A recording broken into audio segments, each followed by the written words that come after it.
dapat dilanjutkan oleh Komnas Pendidikan Bapak Dr. Hairul Budi Negara. Waktu disilakan, Pak. Assalamualaikum warahmatullahi wabarakatuh. Baru sering ngarang-ngarang pantun, jadi belum ketemu. Cuman tidak apa-apa.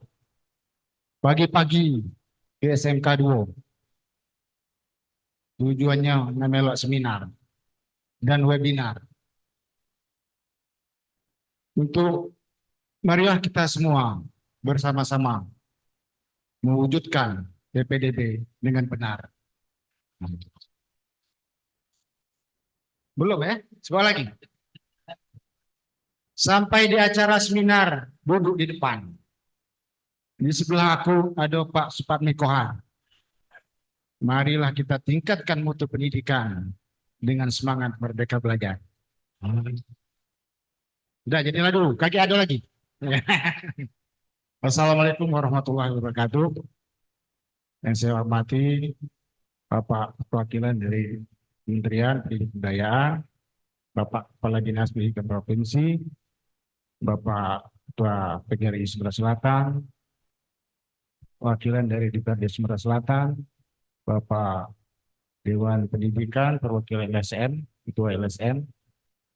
Puji syukur kita pelajari kepada Allah Subhanahu wa Ta'ala, atas rahmat dan karunia-Nya kita semua dapat berkumpul dalam rangka webinar PPDB tahun 2024 merujuk kepada Permendikbud nomor 1 tahun 2021. Sebelum saya lanjutkan, Bapak Ibu, mungkin ini banyak yang belum tahu ini Komnas Pendidikan ya. Saya jelaskan sedikit saja. Jadi Komnas Pendidikan ini sudah lama, cuma adanya di pusat, dibentuk dan dikukuhkan oleh Menpan Kabupaten Effendi pada waktu itu dan hanya ada di pusat. Tujuannya adalah sebagai penyeimbang dan mengkritisi kebijakan pendidikan khususnya. Nah, baru tahun 2022 itu ada di provinsi dan tidak semua provinsi yang ditunjuk. Kebetulan ketua nasionalnya Pak Burhanuddin Tola yang dulu pernah jadi kepala pusat kurikulum menunjuk saya sebagai ketua di Sumatera Selatan. Ya, terkait PPDB 2024 merujuk ke Permendikbud nomor 1 tahun 2021, dan mohon izin kepada Bapak Ibu Kepala Sekolah, Kepala Dinas Pendidikan, waktu itu saya diundang podcast Suara Metropolitan kalau tidak salah, walaupun kondisi sedang sakit waktu itu saya datang juga. Yang intinya alhamdulillah apa yang disampaikan hari ini sedikit banyak itu adalah apa yang saya sampaikan pada waktu itu, perlunya komitmen bersama, perlunya kesepakatan bersama. Dan walaupun hari ini tidak semua, misalnya dari pihak polisian, kejaksaan juga belum hadir ya, tapi ini sudah cukup mewakili Bapak Ibu ya. Terima kasih kepada Dinas Pendidikan Sumatera Selatan yang memang sebelumnya pernah mengajak saya mengundang ya untuk rapat-rapat termasuk DSM 4 kemarin.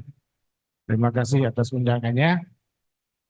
Dan juga masalah sosialisasi seperti yang disampaikan oleh Bapak dari Kementerian tadi, bahwa memang ini harus disosialisasikan ke masyarakat supaya mereka bisa memahami ya dengan aturan-aturan yang ada selama ini. Kemudian terkait zonasi itu 50%, kemudian 15% afirmasi ya 5% jalur mutasi, dan sisanya itu 30% jalur afirmasi, jalur prestasi, jalur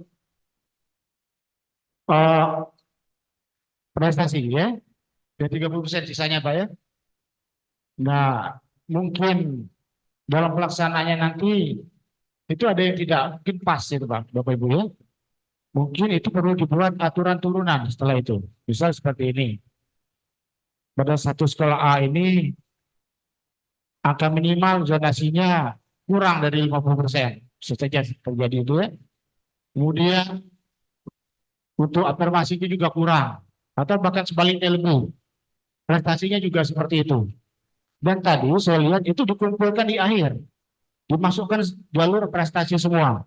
Dan itu bisa saja menurut hitung-hitungan saya, bisa saja tidak ada jalur prestasi itu. Dan tidak memenuhi kuota nanti. Bisa saja terjadi seperti itu. Ya, itu mohon nanti saran dari saya, bagaimana kalau terjadi seperti itu? Apa kira-kira langkah-langkah berikutnya? Ya, ya. Karena ini masih ada lagi satu, ini sudah setengah 12. Saran saya tidak banyak, Bapak Ibu ya. Saya lanjutkan lagi pantun sedikit. Musim hujan, udaranya bersih. Cukup sekian dan terima kasih. Ada lagi. Nisa Sabian, Elvi Sukaisi. Cukup sekian, terima kasih juga. Ya, Assalamualaikum warahmatullahi wabarakatuh. Luar biasa. Terima kasih Pak Dr. Hairul Budi Negara atas pandangannya, dan kita lanjutkan ke Bapak Sanusi sebagai perwakilan dari LSM. Silakan. Baik, Pak, terima kasih. Cara anak bungsu terakhir, izin seluruhnya peserta, narasumber, kepala sekolah, sebelum saya memulai, saya akan berpantun dulu.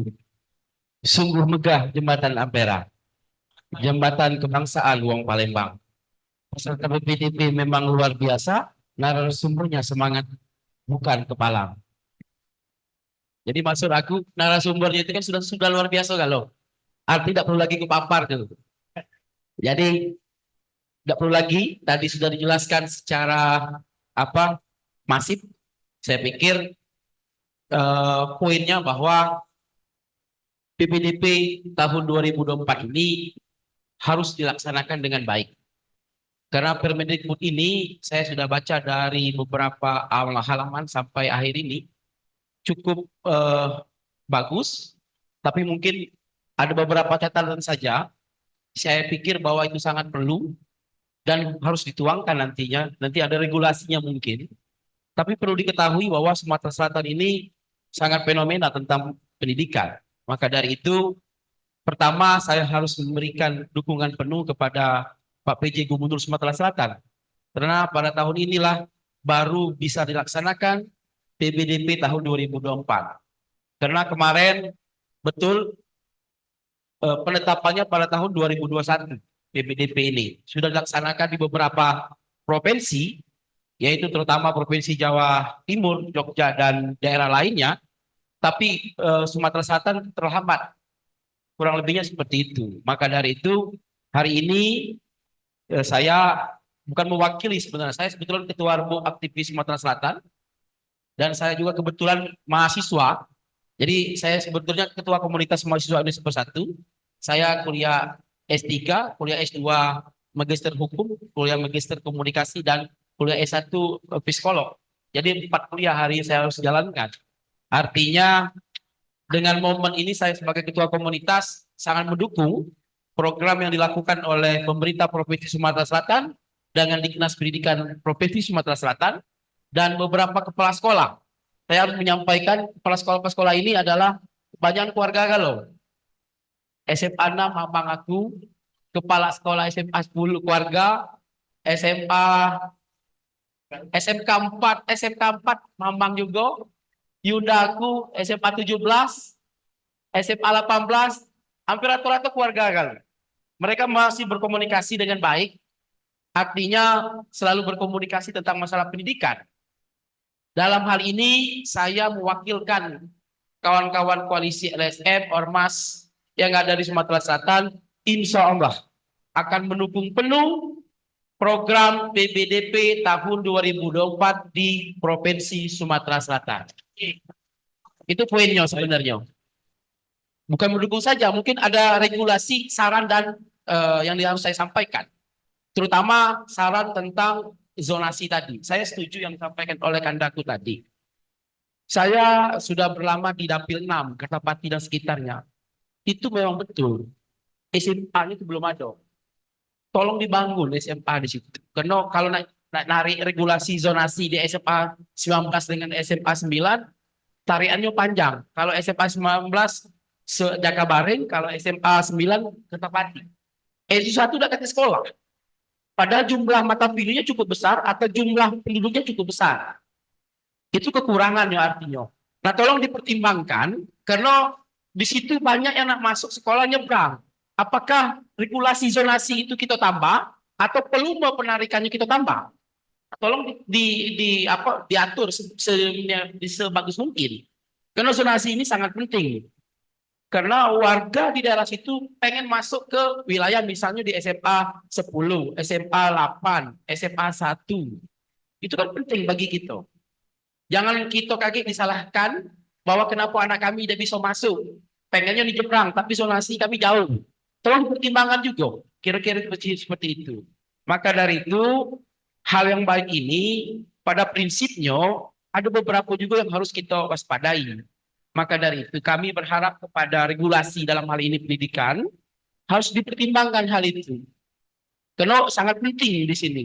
Contoh saya berikan contoh afirmasi. Afirmasi ini, saat ini saya pikir hanya berapa persen yang masuk ke pendaftaran. Memang betul 15% jumlah yang harus masuk. Tapi saya sudah recheck, itu cuma masuk 7%. Yang anak miskin ini nak masuk di sekolah ini agak malas. Pertama, mereka memang miskin, tapi kartu miskinnya ini tidak kartu. Itu jadi masalahnya. Nak buat surat keterangan lagi, repot pula. Jadi kan tidak boleh regulasinya. Ya kan? Makan waktu lagi artinya.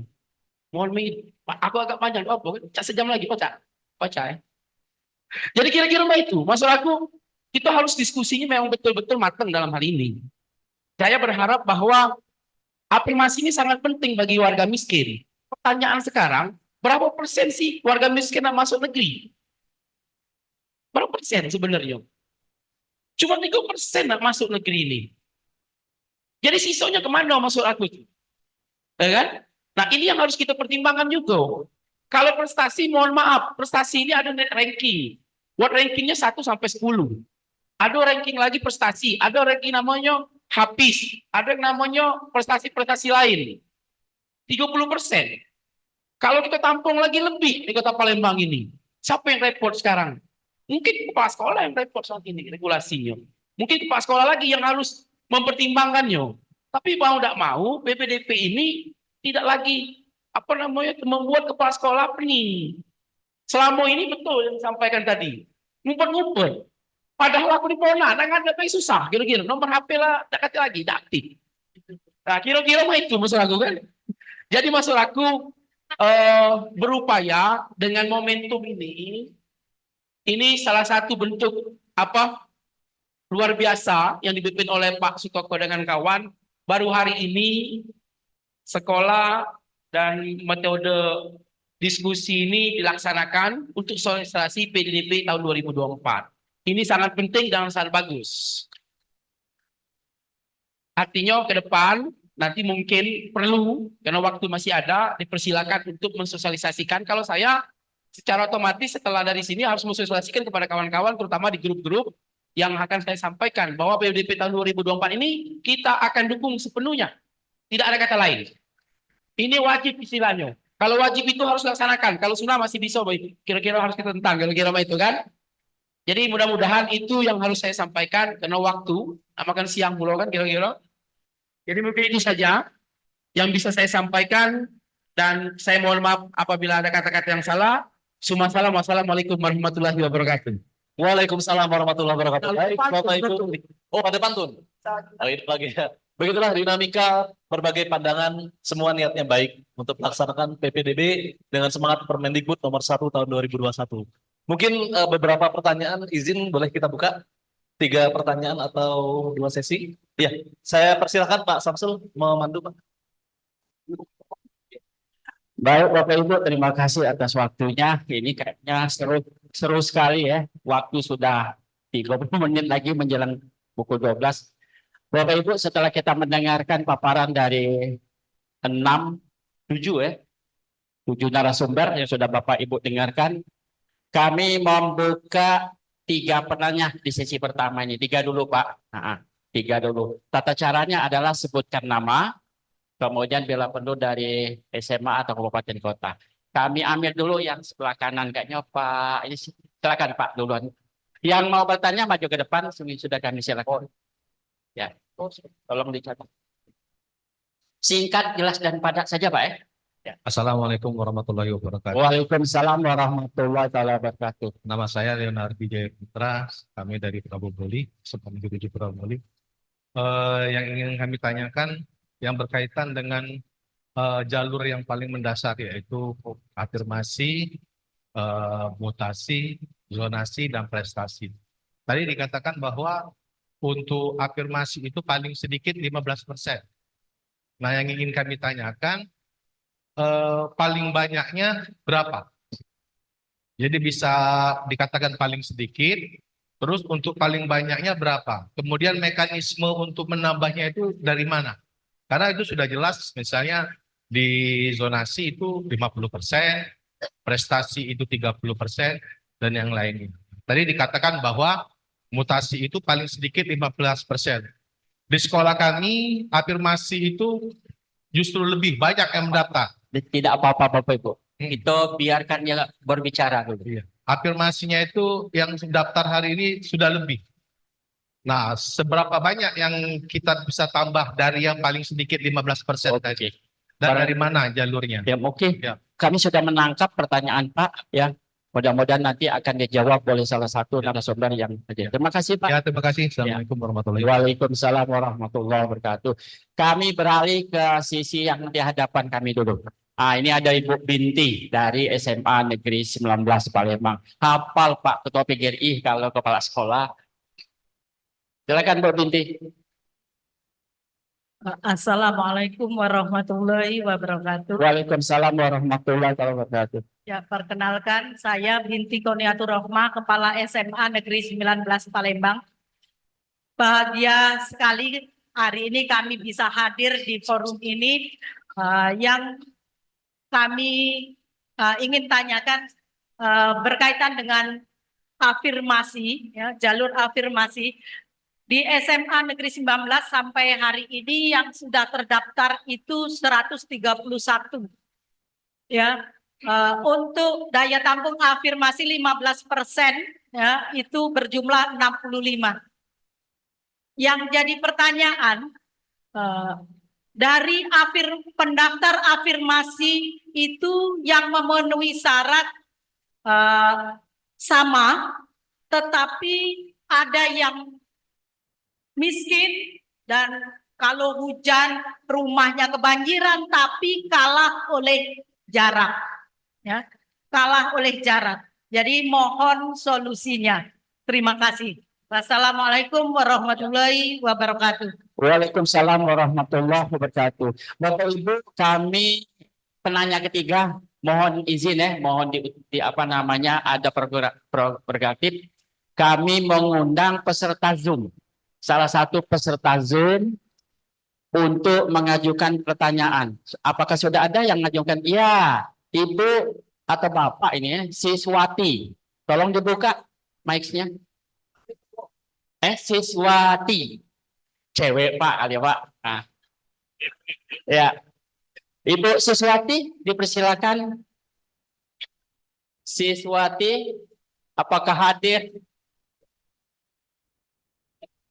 Ibu Siswati satu kali. SMA.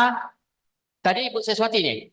Bukan Kayaknya belum ada ya. Kita undang lagi dari SMA Negeri 1. XX itu dari mana lah ya? Hah? Ini Bu. Oh, dari Sumatera Selatan 3. Oh, dari Semendawai. Maaf, dari Oku. Semendawai Oku Timur. Coba dibuka mic-nya. Halo? Baik, Pak. Baik. Ya. Di open kamera sudah. Kameranya Jadi- nyalakan. Aduh, Kamera. Pak, Kementerian jadi kita tuh, ya alhamdulillah. Silakan Pak, singkat, padat dan jelas. Jadi gini Pak, saya dari SMA Negeri 1 Semendawai Suku 3, Kabupaten Oku Timur ya Pak. Jadi yang saya tanyakan itu tentang bagaimana solusinya kalau misalnya pendaftar itu sudah melebihi dari daya tampung. Sorry. Dari daya tampung, cuman yang untuk menentukan bahwa dia itu bisa diterima atau tidak itu atas dasarnya bagaimana ya Pak? Misalnya yang zonasi itu keseluruhan itu di sekolah kami daya tampungnya kan 252 keseluruhannya Pak, 252. Nah, kalau misalnya pendaftarnya itu ada 280 misalnya, itu untuk bisa memutus atau membuat siswa itu tidak lulus, nyatakan tidak lulus itu atas dasarnya gimana ya Pak? Soalnya yang zonasi itu kan kami menggunakan Google Form untuk pendaftarannya. Gunakan Google Jadi Form. tidak bisa secara otomatis. Oke. Walaupun bisa ya paling pakai Google Maps kayak gitu Pak. Jadi enaknya untuk membuat atau memangkas dari pendaftar itu bagaimana ya Pak? Cukup Saja. satu pertanyaan Pak, satu penanya. Ya, itu Ya. aja. Oke, mungkin sudah kami tangkap Pak, sudah kami tangkap, sudah kami catat pertanyaan Bapak. Terima kasih Pak. Terima kasih. Baik Bapak Ibu, ada 3 penanya, tapi saya ingat yang terakhir. Inilah celakanya yang terakhir. Jadi Pak, sebelum saya lemparkan kepada para panelis, barangkali untuk yang ketiga, dia menanyakan tentang jalur zonasi. Jalur zonasi dia menggunakan Google Form. Intinya adalah jika pendaftar itu melebihi kuota. Tadi aku lupa yang sebut, anggap saja 100 Pak misalnya. Ingin diterima di zonasi itu 100 orang calon, ternyata pendaftarnya 200. Bagaimana caranya katanya? Sebenarnya caranya sederhana, dari pendaftar itu berdasarkan KK tempat tinggal, itu di ranking maksudnya. Ranking jarak, radius jarak. Saya kira walaupun Google Form, walaupun apapun namanya, Google Form bisa melakukan itu.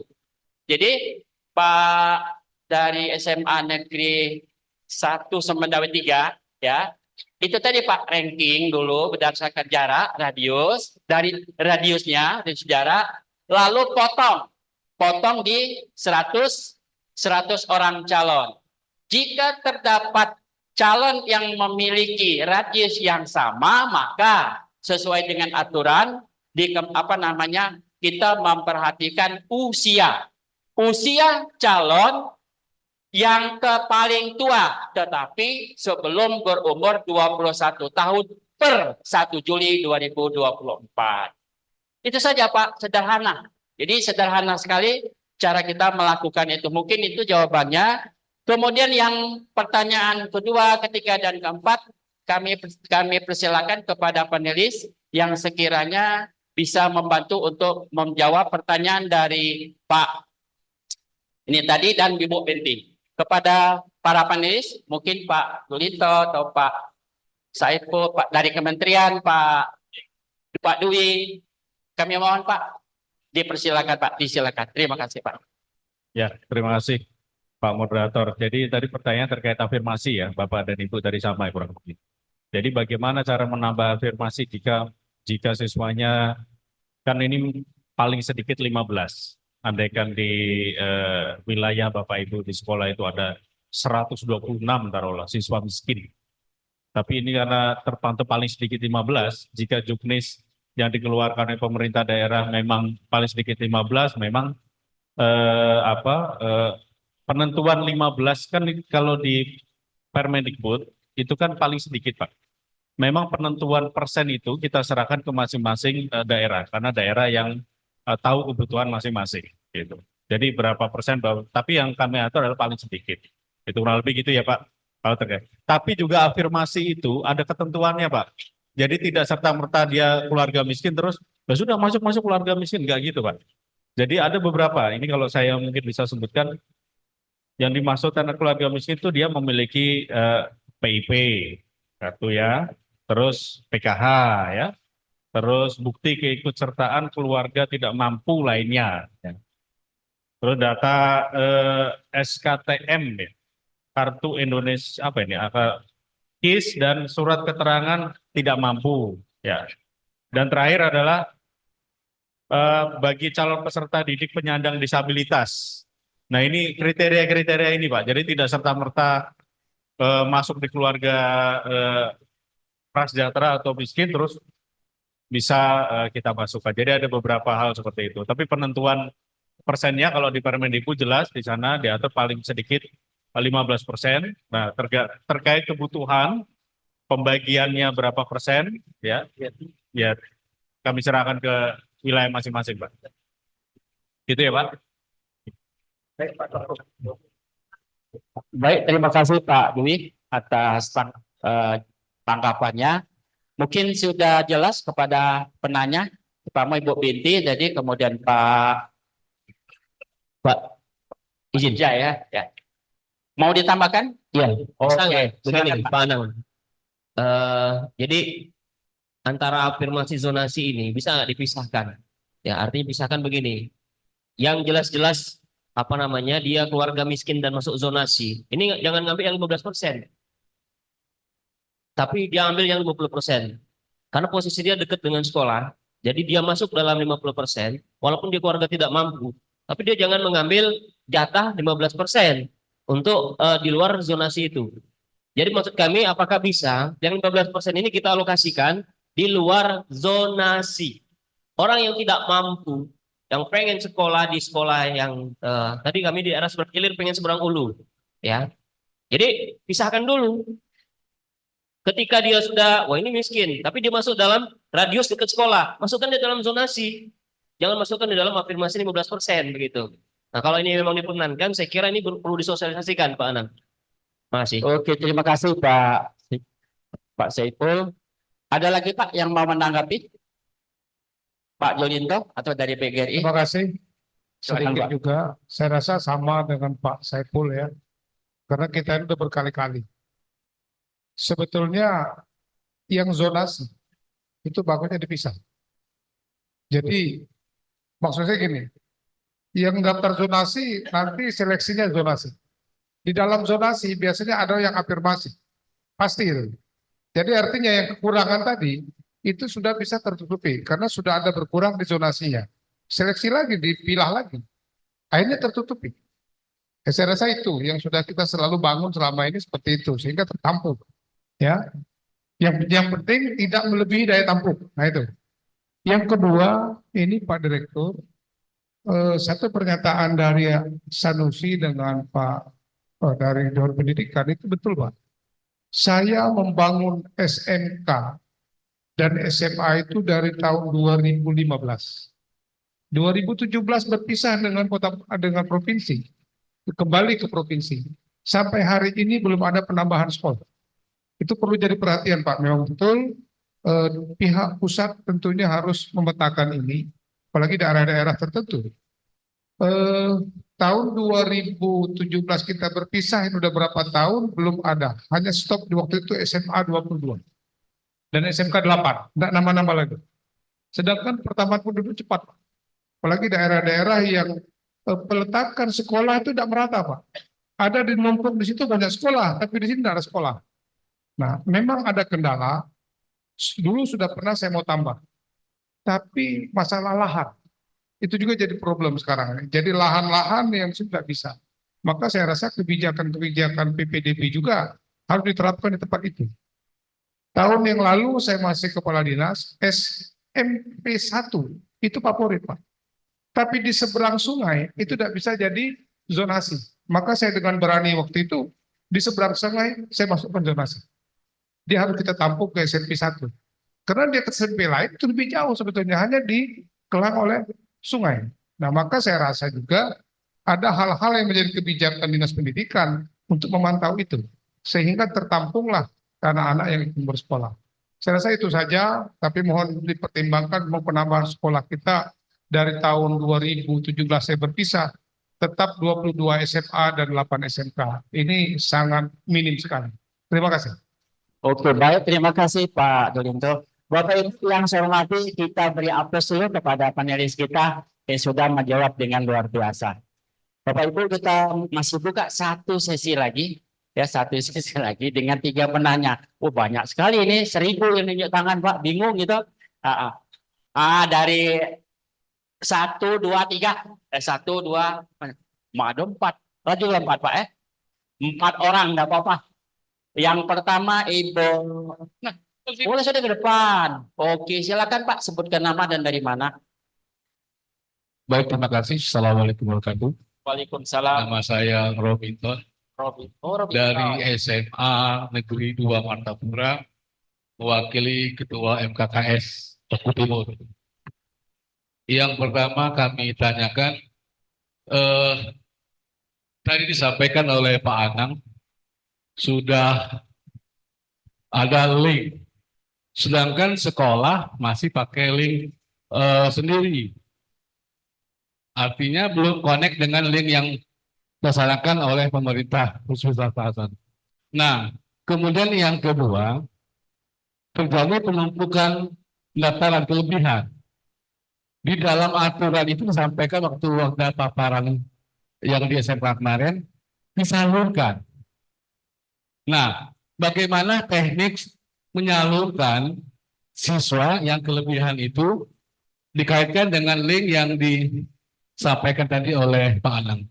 Terima kasih. Assalamualaikum warahmatullahi wabarakatuh. Waalaikumsalam warahmatullahi wabarakatuh. Terima kasih Pak. Ibu Mariati dari SMA Negeri 8 Palembang. Kemudian nanti dari 17 dan SMA 2.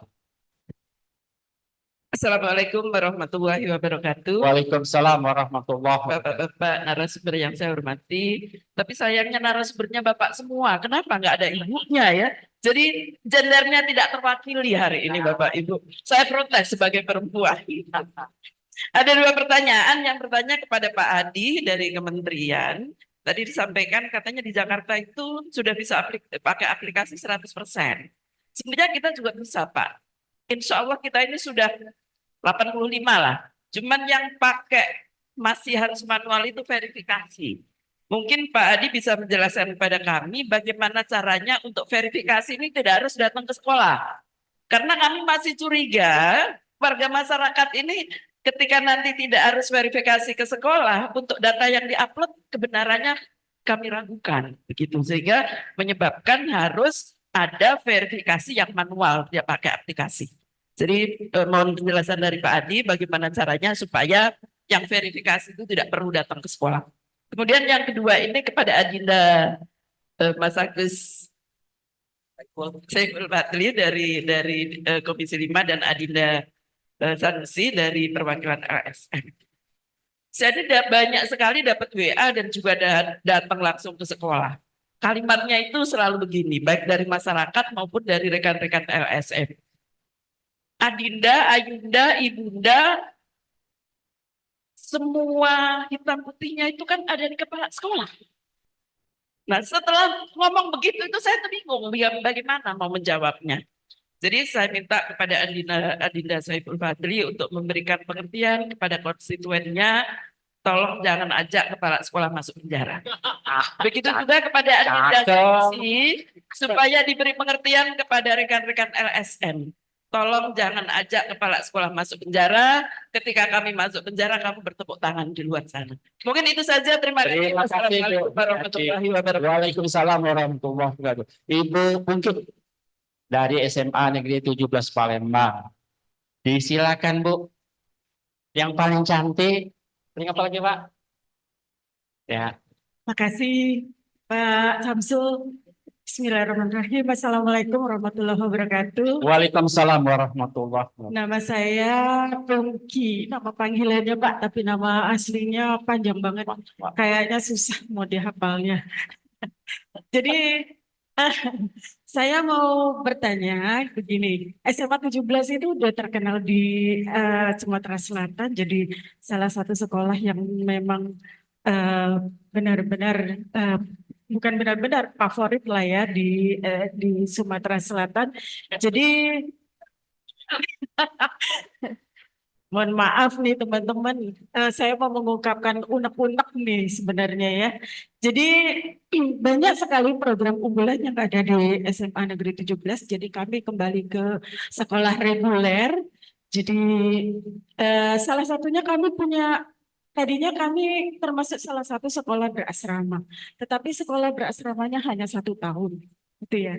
Jadi karena 1 tahun jadi tidak berlaku lagi menjadi sekolah berasrama. Kemudian ada yang namanya SKS, Pak.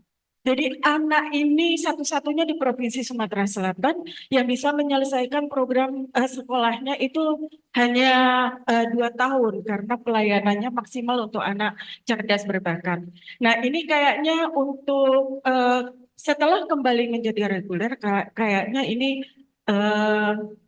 menjadi hilang juga sepertinya gitu. Jadi yang saya mau tanyakan Pak, untuk program-program seperti ini kayak sekolah berasrama, apakah kami masih boleh mengajukan program untuk sekolah berasrama ini walaupun hanya 1 tahun, karena disinilah pendidikan karakter anak dibentuk gitu ya, terutama untuk anak kelas 10. Dan nanti dalam waktu berjalan kami juga ingin mengajukan pembangunan asrama untuk sekolah kami gitu loh. Dan yang apakah nanti ada gantinya juga untuk SKS ini Pak untuk kedepannya? Jadi kami juga tetap bisa melaksanakan untuk melayani anak-anak yang cerdas berbakat ini. Karena kita mengingat bahwa sekolah kita itu kembali menjadi sekolah reguler. Itu saja Pak, terima kasih. Mungkin untuk program yang lainnya masih tetap ya Pak, mohon Pak. Terima kasih sebelumnya. Assalamualaikum warahmatullahi wabarakatuh. Waalaikumsalam warahmatullahi wabarakatuh. Terima kasih Bu Pinky. Yang terakhir atau mungkin kita tambahkan yang dari Zoom, yang terakhir Luring. Pak Marpudok, Kepala SMA Negeri 2 Palembang. Kepada Pak Marpudok, disilakan. Ya, Baik, terima kasih. Assalamualaikum warahmatullahi wabarakatuh. Waalaikumsalam warahmatullahi wabarakatuh. Bapak-bapak, narasumber yang saya hormati, terima kasih atas kesempatan yang disampaikan atau diberikan kepada kami. Izinkan saya Marpudok dari Kepala Sekolah SMA Negeri 2. Yang pertama, Bapak, kami ingin menyampaikan informasi. Saya baru saja menelpon operator panitia pendaftaran di jalur afirmasi. Alhamdulillah saat ini sudah terdaftar 287 calon yang sudah terverifikasi 189 siswa. Sementara kuota kami totalnya 324 siswa, sedangkan 15%-nya 49. Nah, itu rencananya yang akan diterima melalui jalur afirmasi. Nah, yang permasalahan kami yang kedua, Bapak, bahwasanya afirmasi ini ada juga siswa yang ABK atau disabilitas. Nah, sekolah kami adalah sekolah reguler biasa, bukan yang menyandang sekolah inklusi. Nah, tapi sepertinya terjadi kesalahpahaman, karena memang kebenaran di lingkungan sekolah kami itu ada SMP 13, yang juga banyak siswa-siswa disabilitas, sehingga yang tamat situ seolah-olah semuanya akan dirujuk ke sekolah kami. Padahal sepengetahuan kami, semua sekolah reguler wajib untuk menerima anak-anak yang ABK ini. Oleh karena itu Bapak, kami mohon penekanannya. Nah, kira-kira kami untuk membagi formasinya, Pak. Dari 49 kota yang ada, sementara ini akan dibagi memang untuk siswa yang kurang mampu dan siswa yang ABK tadi. Nah, kira-kira bagaimana formasi yang memungkinkan sehingga kami tidak disalahkan. Nah, karena kalau tahun-tahun lalu kami memang memprioritaskan anak-anak yang disabilitas ini, tapi di satu sisi seolah-olah anak-anak yang kurang mampu kami nomor 2-kan. Nah, jadi kami mohon penguatannya, mohon petunjuknya supaya kami tidak disalahkan dalam penerapan Permendikbud nomor 1 tahun 2001 ini. Terima kasih atas penjelasannya. Bila kita berhidayah. Wassalamualaikum warahmatullahi wabarakatuh. Waalaikumsalam warahmatullahi wabarakatuh. Terima kasih Pak Marpudok. Mohon izin Pak, kita undang satu penanya dari peserta Zoom. Siapa yang sudah resign? Angkat tangan. Siapa Pak? Coba kita silakan. Pak Rahmat Alamsa, SMA Negeri 1 Mula Ulu. Kalau tidak salah itu Mula Ulu. Di daerah Oku juga ya? Lahat, Pak. Nah, Mulahat ini. Silakan. Nah, sudah terhubung. Singkat saja Pak ya. Terima Oke. kasih. Assalamualaikum warahmatullahi wabarakatuh. Begini Pak, kita ini kan ada dalam sistem ini ada jalur afirmasi, prestasi, dan zonasi kan Pak.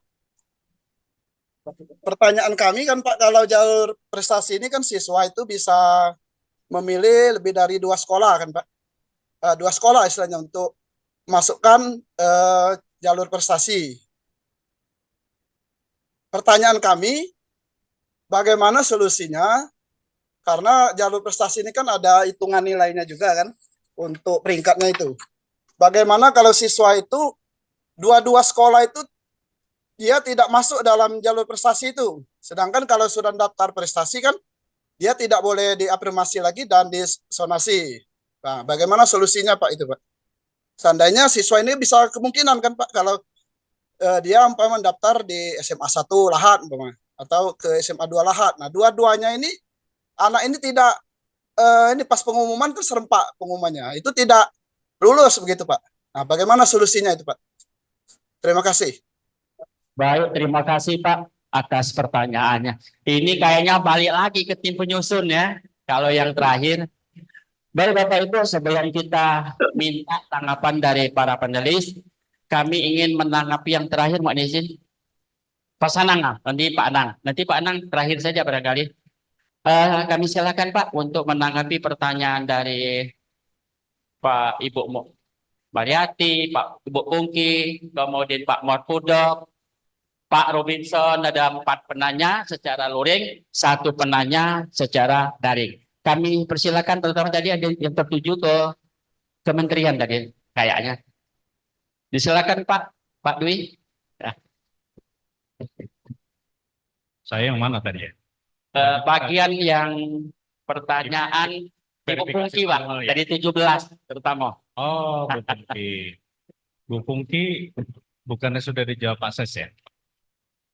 Surat dari Pak Ses kan sudah keluar ya? Sudah. Ya kan? Nah, Sudah Pak. jadi kalau untuk sekolah berasrama, tadi kalau nggak salah Bu Pungki menyampaikan bisa tidak mengajukan lagi ya, kalau nggak salah atau ya.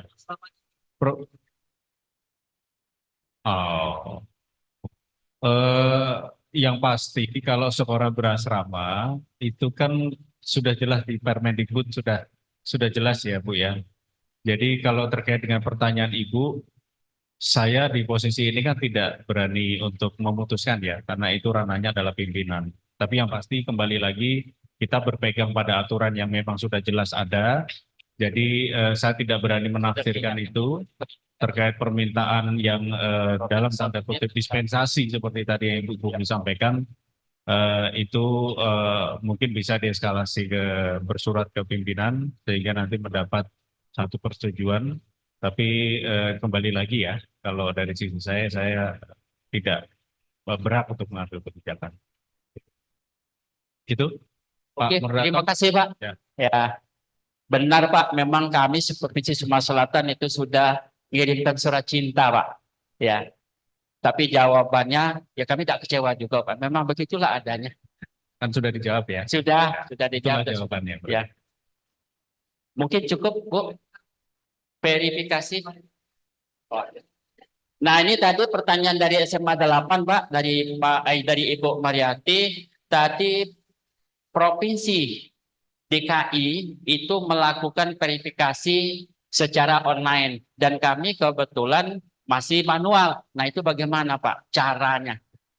Kalau verifikasi online itu biasanya datanya sudah terintegrasi ya di sistem ya Bu ya. Tapi kalau secara online itu bisa mengecek data melalui Bu. Mengecek data melalui Pusdatin, Bapak Ibu bisa mengecek datanya di sana. Di data Pusdatin sudah pernah buka Bu? Pusdatin. Betul.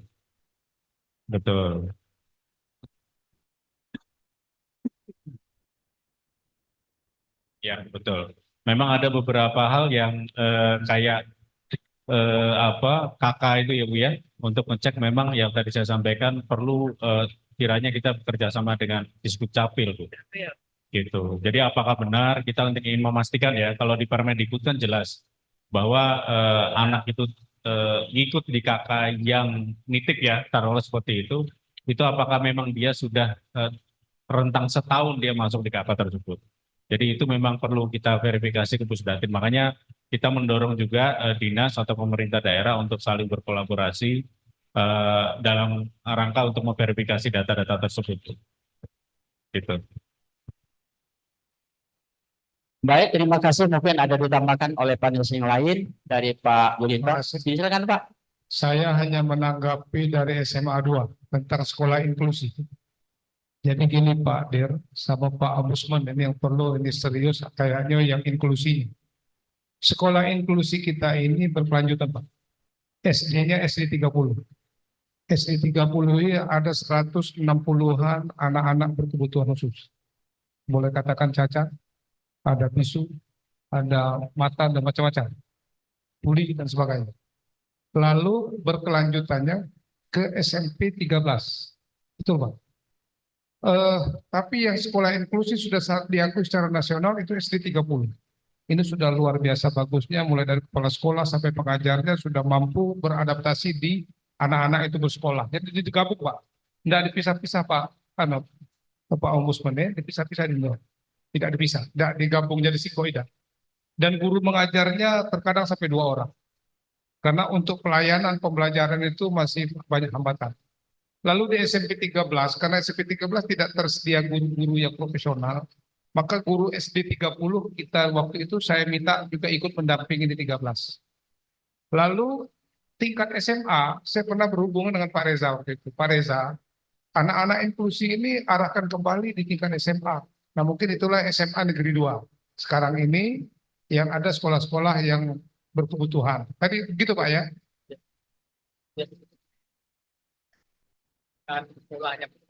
Oke. Memang semua sekolah diharapkan seperti itu Pak. Tapi karena pengajarnya yang susah, maka terkadang kita hanya tunjuk beberapa sekolah. Nah maksud saya gini, karena SMA 2 ini sudah seperti itu Pak, berarti ini juga harus diberikan pelayanan khusus ke SMA 2. Paling tidak anak-anak yang memang berkebutuhan khusus yang banyak di sana, itu jadi prioritas. Sekarang tinggal begini Pak, apakah daya tampung yang sudah ada di situ termasuk anak-anak disabilitas ini, atau dia diberikan tambahan khusus untuk anak-anak disabilitas. Jadi itu yang perlu dipikirkan, dan kita minta izin dari Ombudsman bagaimana sehingga anak-anak yang bisa bersekolah di situ. Mungkin itu saja. Terima kasih. Baik, terima kasih Pak atas tambahan penjelasannya. Tadi kita minta juga tanggapan dari Pak Andri, dari Pak Sip, ya, dari Ombudsman terkait dengan pendidikan inklusi ini Pak, yang sudah disampaikan oleh Pak Dulinto. Baik. Saya mau tanya ya, ada nggak data penerimaan afirmasi tahun kemarin? Berapa persen terpenuhi? Kenapa akhirnya Ombudsman itu fokus agar mengembalikan aturan sesuai Permendikbud? Bayangkan Pak, tahun kemarin afirmasi itu cuma 5% Pak. Kita merampas hak orang-orang miskin, hak orang-orang difabel sebanyak 10%. Kebayang Pak? Tadi ada yang ngomong, udah lewat Pak sekarang. Seperti itu. Makanya saya minta buka data tahun kemarin, berapa? Karena kemarin kami pernah dengar yang 5% itu pun tidak terpenuhi. Sampai aneh Pak, kami itu kok bisa ya? Cuma 5% afirmasi tapi tidak terpenuhi. Ada terpenuhi. Nah, alhamdulillah. Kalau terpenuhi. Tetapi kan ternyata setelah dibuka ditambah lagi pun ternyata ini aja masih kurang kan, seperti itu. Artinya memang jatah orang-orang yang seperti itu selama ini dalam tanda kutip kita rampas Pak. Seperti itu. Nah ini tinggal nanti apakah karena memang afirmasi itu adalah minimal, yang tidak dibatasin minimal kan rasanya prestasi itu. Kalau zonasi itu minimal loh. 50%, tidak boleh diotak-atik. Artinya kalau memang satu sekolah dipetakan, ini banyak yang difabelnya, banyak yang afirmasinya, Yang bisa dilakukan pengurangan, biasanya itu kan perpindahan orang tua. Ada yang kadang-kadang cuma 3%. 2% bisa dimasukkan di afirmasi. Prestasi, mau tidak mau hitung-hitungan tinggal. Apakah rela misalnya prestasi 30% dikurangkan lagi dengan yang afirmasi. Makanya memang yang tahu persis kondisi ini adalah masing-masing sekolah. Seperti itu. Jadi itu saja sedikit tambahan dari kami.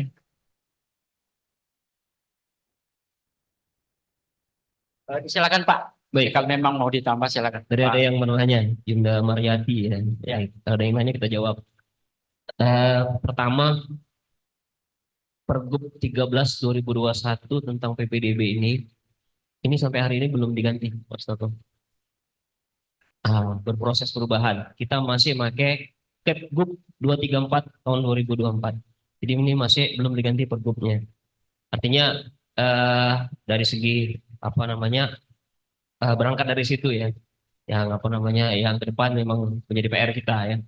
Lalu kaitannya yang tadi, kenapa kami hadir di sini? Artinya kita pengen bersama-sama menjalankan implementasi Permendikbud 1 2021 ini. Harapan kita ya tidak hanya dari DPR, LSM, tapi dari semua elemen sama-sama kita. Ya, jadi kalau komitmen ini bersama, bahasa Pak Juninto tadi, insya Allah mudah-mudahan hasilnya juga baik ya. Lalu apa yang terjadi hari ini, saya kira banyak persoalan ya, yang ada di bawah begitu. Ya, jadi kalau yang masuk ke Komisi 5 itu luar biasa. Ya. Hanya memang ya kami akui begitu banyak apa namanya pressure ya, baik dari kawan-kawan dari APH ya, kemudian dari apa banyak pihak lah seperti itu, sehingga memang hari ini ketika Pak Sutoko memaparkan ke Komisi 5 tentang bagaimana implementasi Permendikbud 1 2021 ini, saya kira ya ini saya katakan dengan teman-teman media tadi, mari kita kawal sama-sama. Harapan kita tahun ini justru akan jauh lebih baik dari tahun sebelumnya, Pak Sutoko. Ya, sehingga apa kekisruhan yang terjadi yang apa 2023 tadi, ya, ini kawan-kawan ombudsman siap mengawalnya, tidak terulang lagi di 2024 ini. Ya, dengan semangat yang sama, tidak hanya di DPR, tapi juga dari sekolah, seperti itu Yunda. Terima kasih. Nambahi. Tadi nanya nama aku soalnya. Itu, Pak. Ya boleh Pak, boleh Pak. Baik.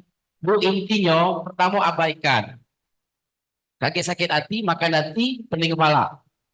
Itu posisinya, poinnya ya.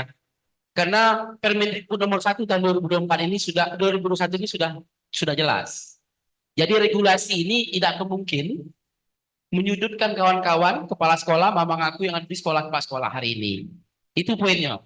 Jadi saran aku abaikan, jangan sakit hati, kepala pening, pusing kepala. Jadi itu poinnya. Insya Allah kalau ada apa-apa, silakan komunikasi dengan aku. Kalau yang namanya ada bau-bau kawan-kawan ngirim surat masalah BBDP tahun 2024 ini. Terima kasih. Terima kasih. Pernyataan yang luar biasa. Bapak Ibu yang saya hormati, kita masih ada penanya baik dari Zoom kemudian dari Pak Robinson. Oleh karena itu kami mohon berkenan Pak Anang, salah satu dari tim penyusun untuk dapat menanggapi penyusun. Silakan Pak. Izin Bapak-Bapak dan segenap hadirin terkait dengan penyaluran ditanyakan Pak Rominton, ada di pasal 32 Permendikbud nomor 1, yaitu ketika kami menafsirkannya di dalam PPDB dengan sistem terintegrasi online seperti Kota Palembang, maka akan otomatis sistem menyalurkan kepada sekolah-sekolah yang memiliki kuota, kekurangan kuota. Jadi belum 36 dalam satu kelasnya. Itu secara otomatis akan terpenuhi. Begitu pula di daerah-daerah yang melaksanakan PPDB sistem online terintegrasi. Nah, itu waktunya tanggal 30 Mei by sistem. Kemudian pertanyaan tentang prestasi dari Lahat ya. Lahat bahwa boleh memilih lebih dari satu jalur atau satu sekolah, itu kami juga menafsirkan dari mengcopy dari pasal 19 Permendikbud nomor 1 tahun 2021 bahwa dibolehkan memilih lebih dari satu pilihan baik pada jalur yang sama di sekolah yang sama maupun di sekolah yang lain. Nah, tentu kami akan terus kaji, kami evaluasi lagi apa yang kami turunkan di Juknis apabila masih perlu dikoreksi dengan Pak Arya, BPMP, kami selalu berkomunikasi dengan Bu Nurma, Pak Jau, dan seterusnya. Jadi terima kasih atas dukungan semuanya. Kami tim penyusun ada 16 orang, Pak. 16 orang ini kami terus godok berdiskusi hal-hal yang kira-kira tidak bersesuaian dengan Permendikbud, Kapsekjen, langsung kami revisi dan kami minta pendapat ke berbagai pihak sebagaimana yang telah disebutkan tadi. Itu mungkin sedikit dari kami. Terima kasih. Assalamualaikum warahmatullahi wabarakatuh. Waalaikumsalam warahmatullahi wabarakatuh. Bapak Ibu yang kami hormati, mohon maaf dan mohon maaf. Waktu jualah yang membatasi pertemuan kita. Aku tahu betul bahwa Bapak Ibu banyak sekali pertanyaan-pertanyaan yang akan disampaikan, tetapi mohon maaf. Ya, maksud hati memeluk gunung, apa daya tangan tak sampai. Terima kasih kepada para panelis. Terima kasih kepada tamu undangan yang tidak dapat kami sebutkan satu persatu. Demikianlah acara webinar kemudian ya pada siang hari ini. Terima kasih atas perhatiannya. Kami akhiri dengan billahi taufiq wal hidayah. Assalamualaikum warahmatullahi wabarakatuh. Kami kembalikan ke panelis. Sekali lagi kita beri tepuk tangan yang gemuruh kepada panelis kita. Terima kasih, terima kasih. Silakan. Oh, terima kasih Pak Zul. Baik, terima kasih. Izin Pak. Baik, Izin terima sebentar, kasih Ibu ya. juga. Izin sebentar ya. Oh, siap. Jadi saya kebetulan Pak Dir sudah Bali ya. Jadi saya, Bapak Ibu semua, Pak Kadis, beserta jajaran Bapak Ibu stakeholder di Sumatera Selatan menyampaikan terima kasih atas ide kegiatan ini, webinar ini, karena saya sampaikan Bapak Ibu sekalian, Sumatera Selatan ini yang pertama melakukan deklarasi PPDB. Jadi memang ini memang sudah ada di rencana kami, ya Pak Arya ya. Jadi di 34 provinsi, sekarang 38, itu nanti akan kami lakukan deklarasi. Bahkan tadinya mau kita bikin seremoni khusus ya, ada Pak Dirjen atau mungkin Mas Menteri ada, tapi ternyata Sumatera Selatan sudah mengawali sebelum kami melangkah. Jadi terima kasih Pak Kadis atas idenya. Terima kasih. Baik, terima kasih kepada seluruh peserta yang ada melalui Zoom ya di sini. Baik Bapak Ibu sekalian, terima kasih juga ya banyak dari para pemateri kita yang sudah menyampaikan materi dengan baik sehingga pada hari ini kita melaksanakan webinar penerimaan PPDB 2024-2025. Kita mendapatkan banyak ilmu dan pencerahan dan yang pasti mudah-mudahan dengan webinar PPDB tahun pelajaran 2024-2025 ini dapat terlaksana dan sukses dan juga kita dapat melaksanakannya PPDB secara transparan, objektif dan akuntabel. Baik Bapak Ibu sekalian, demikian kegiatan webinar kita hari ini Sabtu 27 April 2024. Terima kasih banyak. Mari sama-sama kita tutup kegiatan webinar pada siang hari ini dengan melafazkan hamdalah. Alhamdulillahirabbil alamin. Kata adalah makna, makna adalah kata. Saya pembawa acara mengucapkan mohon maaf atas segala kata. Kami akhiri. Wabillahi taufiq wal hidayah. Wassalamualaikum warahmatullahi wabarakatuh. Baik, sesi terakhir adalah foto bersama seluruh peserta dan pemateri kita hari ini. Dipersilakan.